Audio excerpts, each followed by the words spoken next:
నమస్తే అండి. నా పేరు కోటేశ్వర్ దేవులపల్లి. నేను యాక్యుప్రెషర్, యాక్యుపంక్చర్, మ్యాగ్నెట్ థెరపిస్ట్.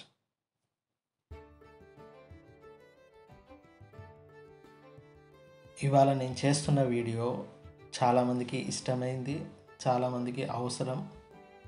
ఎందుకంటే ఈ వీడియో యాంటీ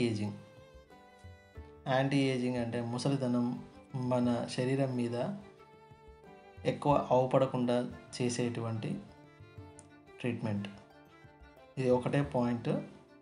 ఈ పాయింట్ని మీరు కుడి చేయి మధ్య వేలుతో, ఎడమ చేయి మధ్య వేలు గోరు వైపు భాగం మీరు చూస్తున్నట్టు పెట్టి ట్రీట్మెంట్ చేసుకోవాలి. దీని ద్వారా మీకు ఏజ్ తగ్గడం అని అంటే వయసు తగ్గిపోవడం కాదు. ముఖం మీద మడతలు, చర్మం వాలిపోవడం, కంటి కింద నల్లగా రావడం, లేకపోతే ఇంకా వేరే ఏదైనా కానీ ముసలితనం అనేది మన ముఖం మీద అవపడకుండా చేసేటువంటి ట్రీట్మెంట్. తప్పక చేసుకోండి, లాభపడండి. Thank you.